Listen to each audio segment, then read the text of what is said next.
Chundria, Chundria, it's Chundria Show.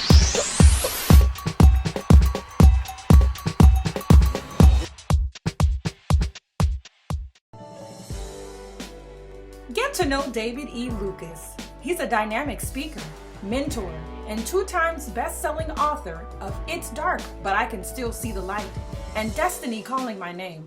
He and I discussed the topic, cultivating the learning experience during the pandemic. Okay, let's dive on in. Hey everybody, I am excited about today's special guest. Please help me welcome David E. Lucas to the Chundria Show. David, how are you? I'm good. How are you today? Fantastic. No complaints. That's good. That's great. That's wonderful. So I want to welcome you to the show. Let's dive on in. Tell me about your life as an author, speaker, and mentor. Well, I can definitely say it wasn't an easy role, but my life is just David E. Lucas. So basically what I do is I just speak, I motivate, and I encourage the hearts of young people around the world.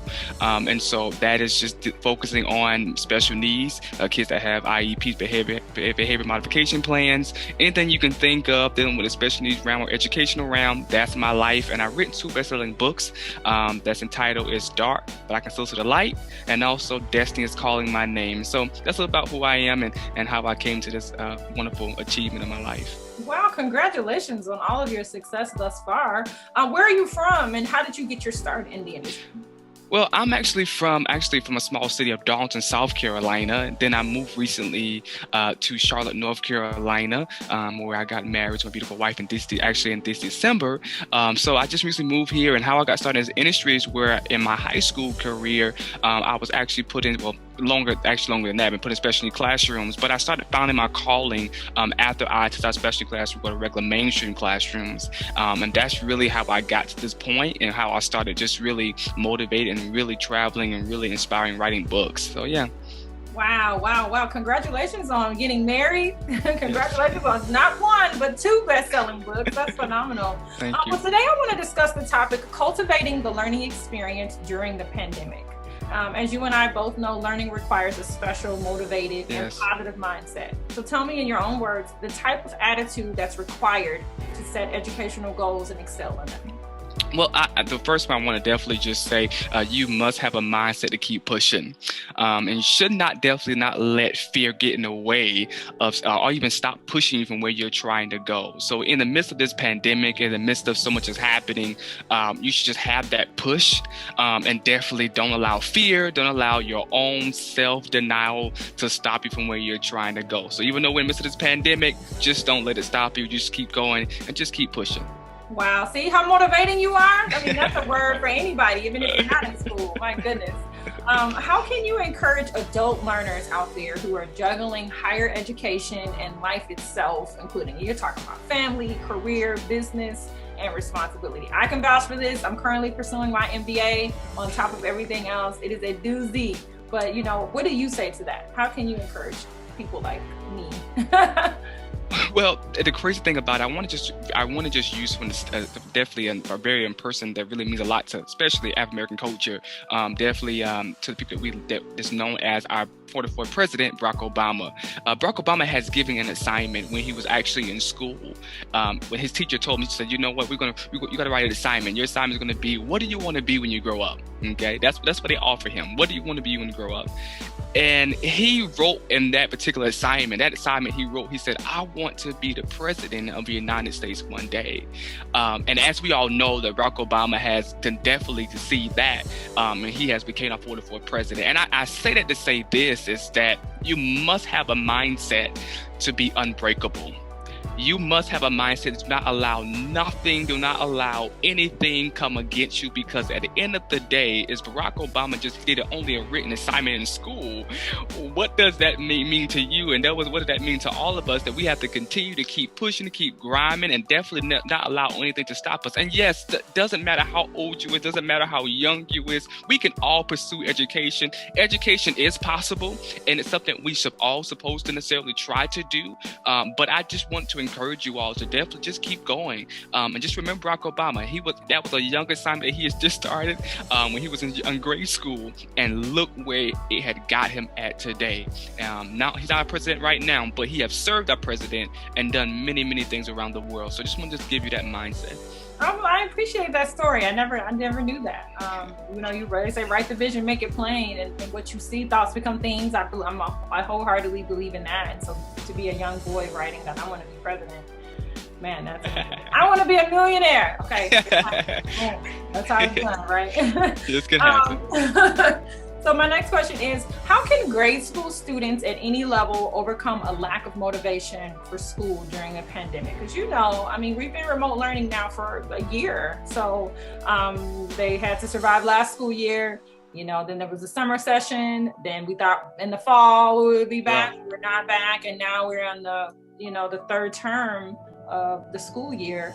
As they round out into the last quarter of the school year, how can you encourage them at any level? Well, definitely. I want to just give you all, I have written 5 steps that can really help you and enhance you. The first step I have for you is setting a major goal. You must set a major goal. That's anything dealing with an assignment, that's even just dealing with a quiz or a test, or even if you're a parent, just dealing with making sure that your child meet that quota or meet that grade that you want them to accomplish. The second thing I have for you is to make a study plan, okay? Any of us that's actually in education, that are even a student, or even a parent, like I said before, you should always make a study plan. Figuring out how you can achieve that, what it takes to achieve that, and how long you can achieve that particular goal. So make that study plan. And the third thing is breaking down tasks. You have to break down tasks. If you like me, I can't do everything all in one time. I have to break things down day by day, and even sometimes hour by hour. And that's really where my study plan comes in. Also where my planner comes in at as well, or even my calendar that I use every day, is because I have to break down the tasks of what I have to accomplish at hand. And the second to the last point I have for you is taking notes. And if you're in school, and I know it's cliche, I know we hear our teachers say it all the time, why should I take notes? Is it really important? Yes, you should take notes. And when I say take notes, take key points that you can remember. That when I was in school, they used keywords or that you can remember so that you can be able to pass that quiz or that test. And the last final thing that I want to give you on today is ask questions. Listen, I know people may say that if the classroom clown, they're always in person in the classroom, you're always raising that hand and you used to get sick of him. Listen, that used to be the child that really be successful because he asks questions, she asks questions so that they can understand the material. So definitely, I just want to let you all know to set a major goal, to make a study plan, break down the task, take notes, and ask questions. Those are great tips. And I think that they can help students at any grade level, from K through 12 and beyond, for sure. I'm big on planners. I live out of a planner, even personal goals. Like I'd rather have a meeting or working on the show or a nap, like everything goes in a planner. Now there's a lot of parents out there helping their children with remote learning every day. We have parents that have stepped up, like I have to be the teacher at home now. How can parents overcome that overwhelming feeling of serving as the teacher at home? Well, I would definitely say create a timetable that will break down your studies, even if you're in school. I'll say I use it like this: it's like a 1 hour study block within 15 minutes. So I may study 1 hour, but then I get a break 15 minutes.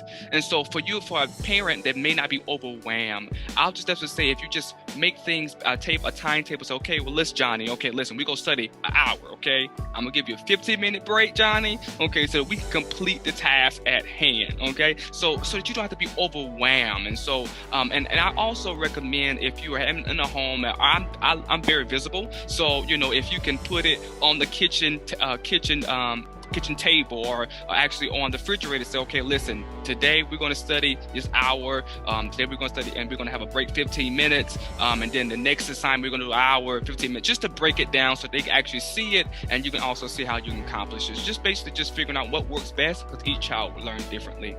So structuring a plan, sharing that plan with your student, and then that, that eases up the stress, frustration and the stress. I see that. That makes sense. Now, what tools can you suggest or tips to use to ease remote learning at home for parents? I know you mentioned the calendar, you mentioned making a plan, but what I'm talking about emotionally. How can you emotionally ease that stress?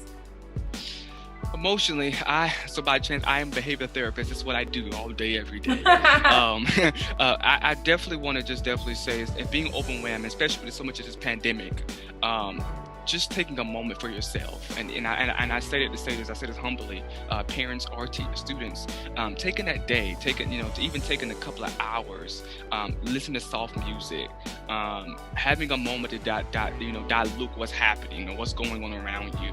Even sometimes taking a walk sometimes, or even just going to walk the dog, or just going doing your favorite things you like to do. Some kids like playing video games, just taking an hour or so, just to do what you love to do, and have that self-care moment. I know sometimes people say, just do a day. Sometimes it takes more than a day. For some, it takes me every day to have a self-care day, because it's so much is happening. But just be able to give in that particular time to yourself. Also, I want to definitely say, just be organized as well. So just try to be organized. I mentioned as being a planner, and just set certain numbers of the hour of the day to just make sure you complete those assignments or complete that particular job or what you're trying to accomplish as well, and set clear objectives, so that you can make sure that you get those objectives done. Make sure that your child's at a good place in a good headspace as well, because kids do stress as well. Kids do go through a lot as well, but just making sure that you can be able to understand what they're going through, and just having open ear as well, so that when your child do come to you, that you can be open for them to hear what they're saying, how they're feeling, so that they can be able to come with you for any other problems they may have. So yeah. Phenomenal tips. I think that this is going to be so helpful for students all over the world at any age, and also for parents at home that are assisting their children with remote learning. Well, I want to thank you for being my special guest on the Chundria Show today. If anyone is interested in working with you or following your journey, what's the best way to connect? Yeah, so you can connect with me on my website, and that's www.davidelucasspeaks.com. Okay. Get to know Amber Spencer-Knowles. She is the fabulous founder of Wavy Women, a digital space celebrating Black women and their short hairstyles. All right, everybody, I am so excited about my next guest. She is absolutely phenomenal. Amber Spencer-Knowles, welcome to the Chundria Show. How are you?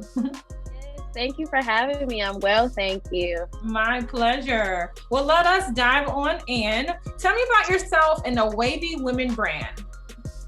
So, my name is Amber. I am from Brooklyn, New York, born and raised.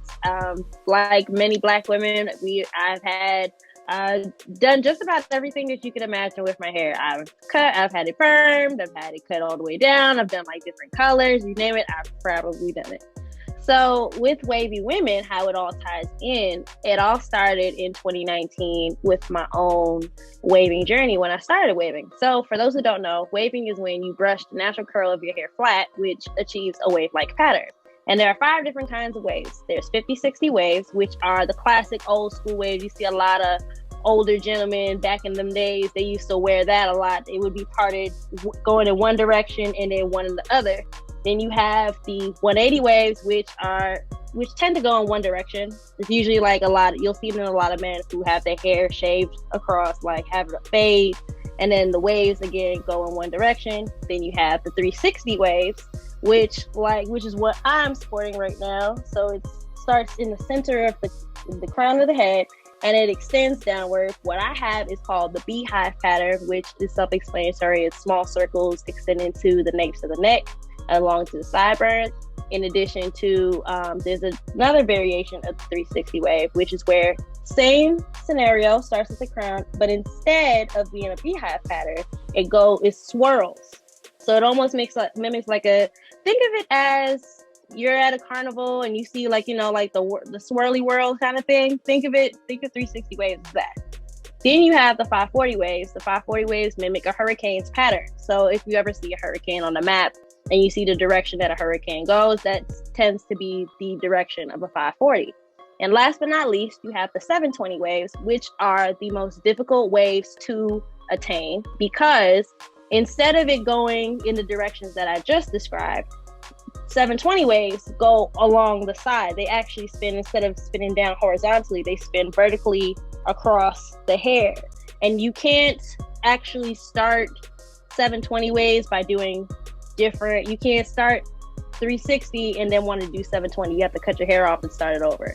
You can't really do 540 to 720, because that too would require you to cut your hair off. So there are quite levels to it. I never knew that. You just taught me some things today. Yes. A lot of people didn't know. Like, I didn't even know myself until I began this journey. I'm like, okay, maybe it'll just be easy. Boy, was I wrong. But I love it nonetheless.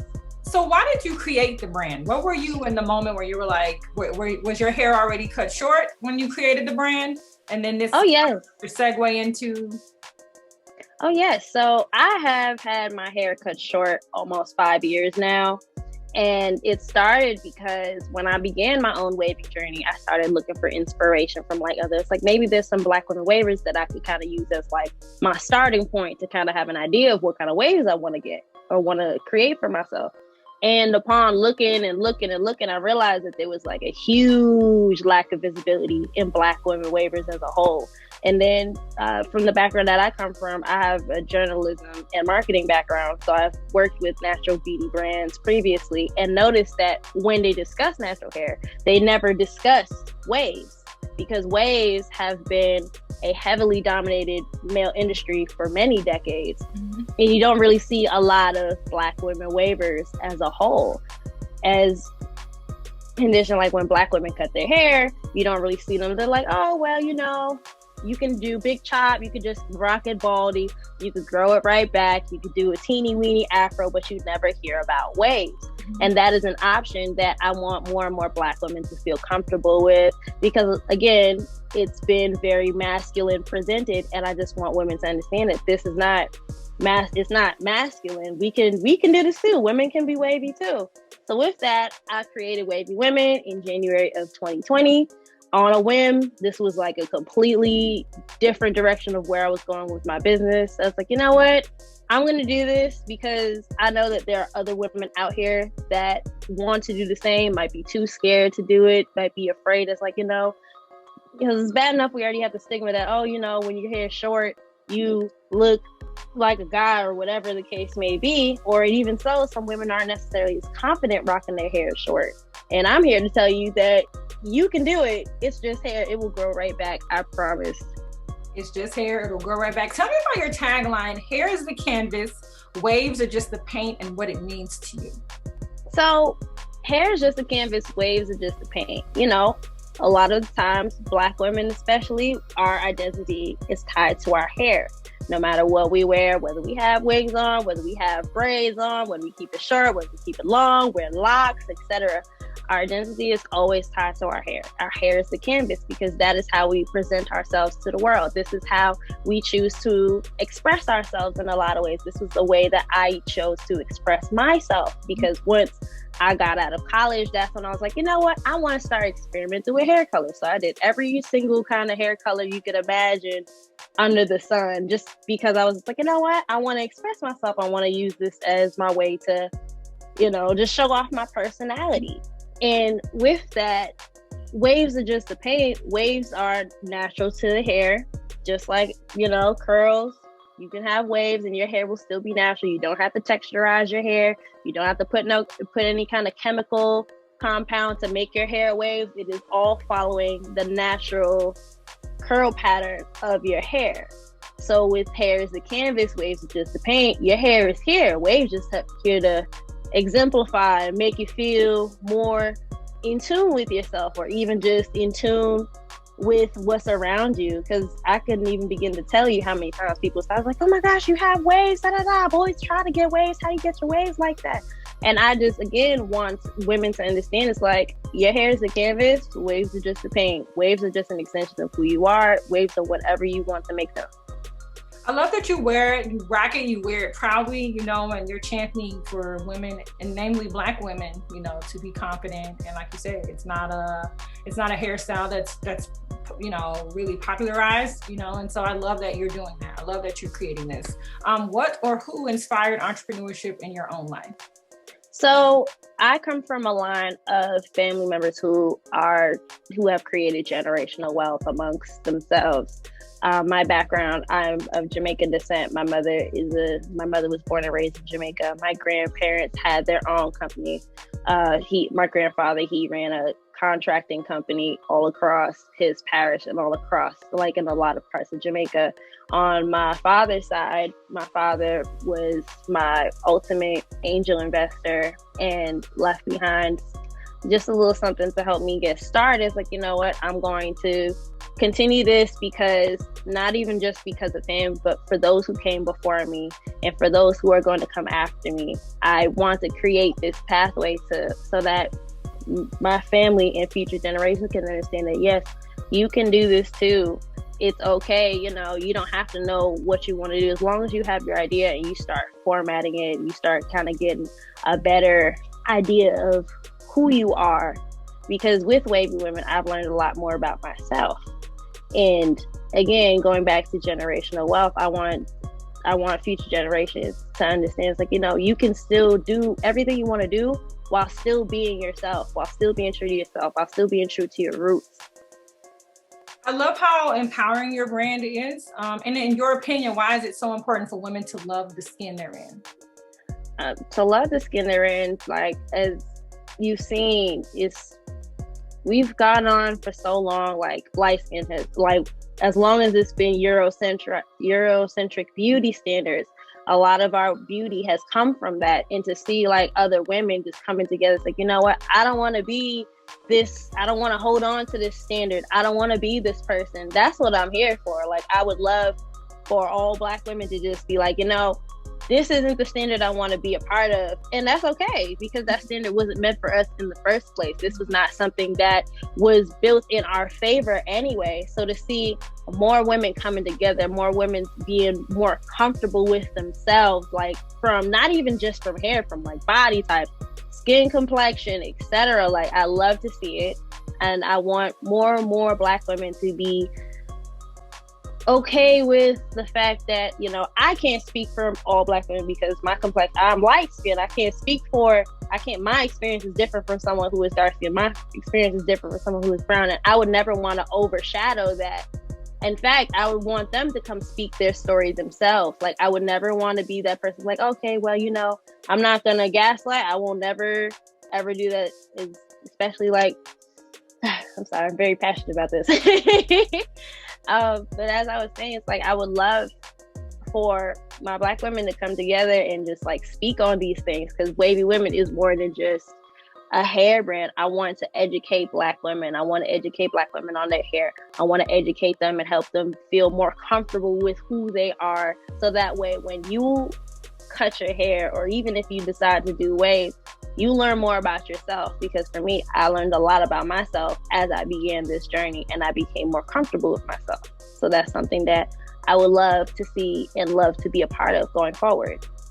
I appreciate how passionate you are about the subject. I know Black, especially for Black hair care, that relationship that a lot of Black women have with their hair sometimes can be difficult or estranged. And that's a hard thing to love.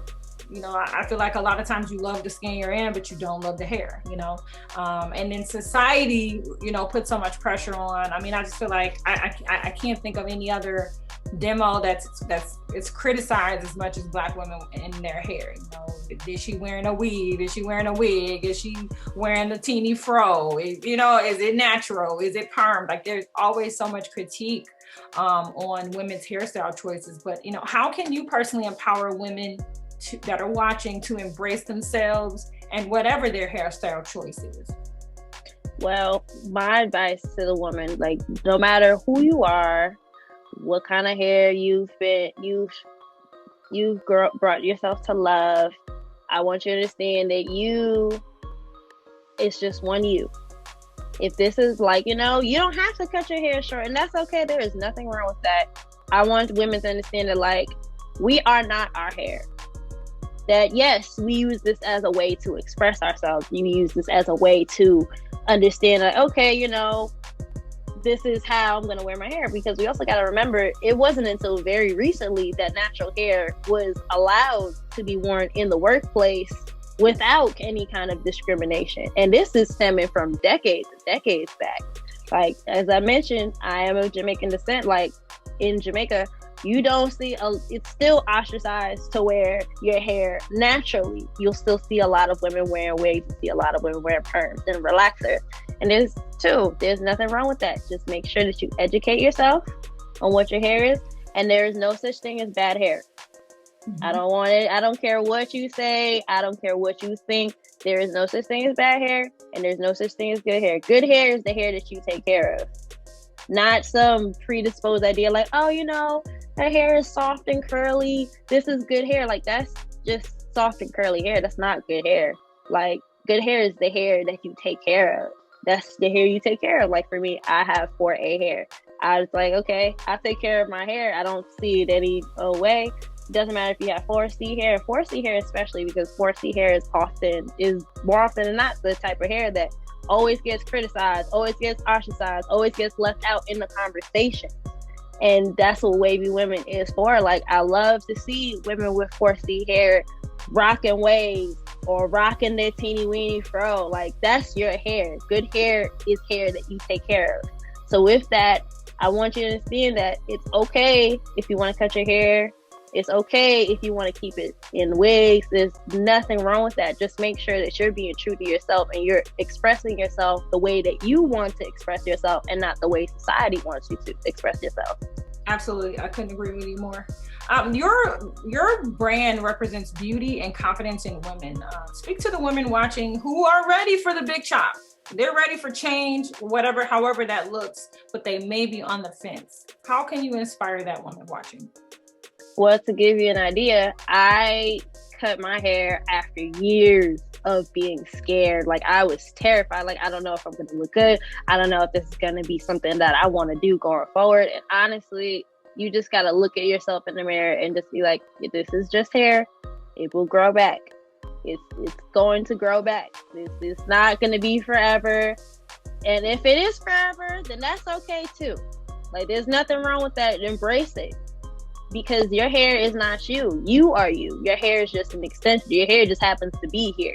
So even if you don't have hair, that's okay. There's nothing wrong with that. You're not less of a woman because you don't have this one particular thing that makes women women according to society. Like, that is something to understand, that you can still, you can still support the cause. There's nothing wrong with it. Like, be comfortable with you because you only have one you.